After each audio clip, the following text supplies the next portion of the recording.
गुरुर्ब्रह्मा गुरुर्विष्णू गुरुर्देव महेश्वरा गुरुर साक्षात परब्रह्म तस्मै श्री गुरुवे नमः. श्री गुरुदेव दत्त.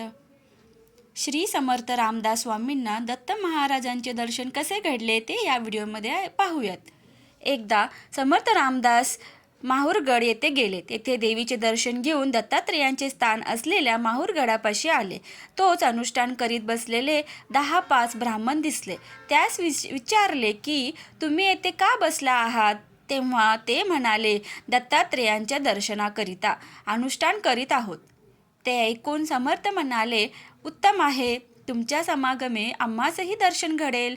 असे म्हणून समर्थ ही तसेच बसले. दत्त महाराजांनी मलंग फकीराचा वेश धारण केला व 1 बायको, 3 मुले, 25 कोंबडे, 6 बकरे, 1 रेडा यांसह देवालयाजवळ आले व स्त्रीला म्हणाले, यहाँ खाना खाने का इरादा है, इस वास्ते हंडी पकाना. असे म्हणताच त्या स्त्रीने रेड्यावरून ओझे उतरवले. चूल मांडून त्यावर 1 घागर पाणी मावण्या इतकी हंडी चढवली. तिने विचारले, हंडी में क्या डालना? तेव्हा फकीर दत्तात्रेय बोलले की मुर्गी काटके डाल. असे म्हणताच तिने 25 कोंबडे कापून हंडीमध्ये टाकले. तथापि हंडी रिकामी पाहून त्या मलंग स्त्रीने सांगितले की हंडी भरी नाही. असे म्हणताच मलंग फकीर म्हणाले, छोरे काटकर डालो. ते ऐकून तिने 3 मुले कापून हंडीत टाकली आणि म्हणाली, अब तक हंडी नाही भरी. असे बोलताच त्याने सांगितले, बकरिया काटकर डाल. ह्याप्रमाणे बकरीही कापून हंडीत टाकली व पुन्हा बोलली, इससे भी हंडी नाही भरी. तेव्हा ते पुन्हा सांगितले की रेडा काटकर डाल, हंडी काही भरली नाही.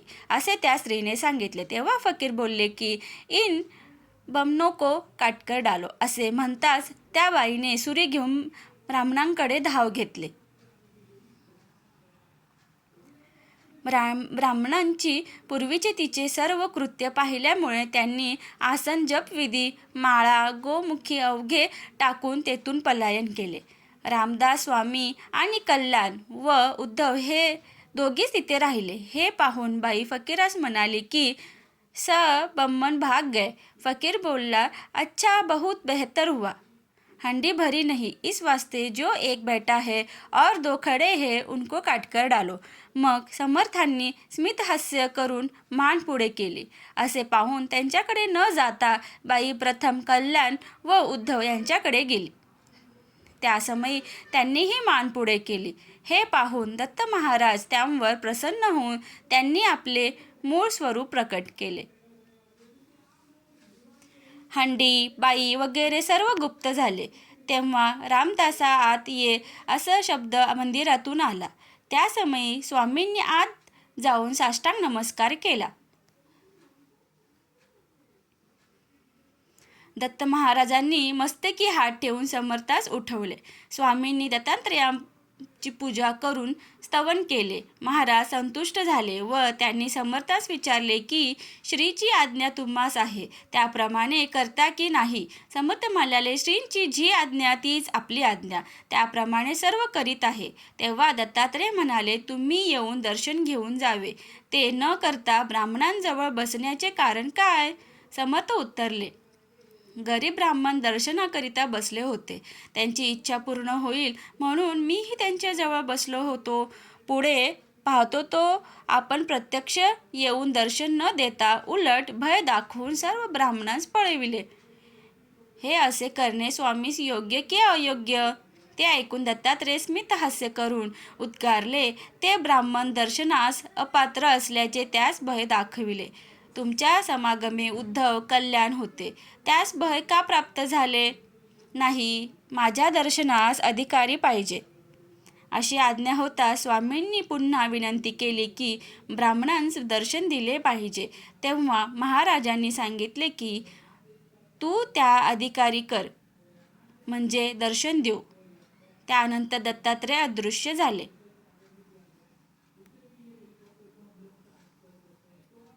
नंतर स्वामींनी उद्धवास सर्व ब्राह्मणास बोलवायला पाठवले. घडलेले सविस्तर वृत्तांत त्यांना सांगितल्यानंतर, आम्ही दुर्दैवी आहोत स्वामी, आपण समर्थ आहात हे न कळता गेलो. आता दत्तात्रेय आपणच आहात तरी आम्हावर कृपा करावी अशी त्या ब्राह्मणांनी विनंती केली.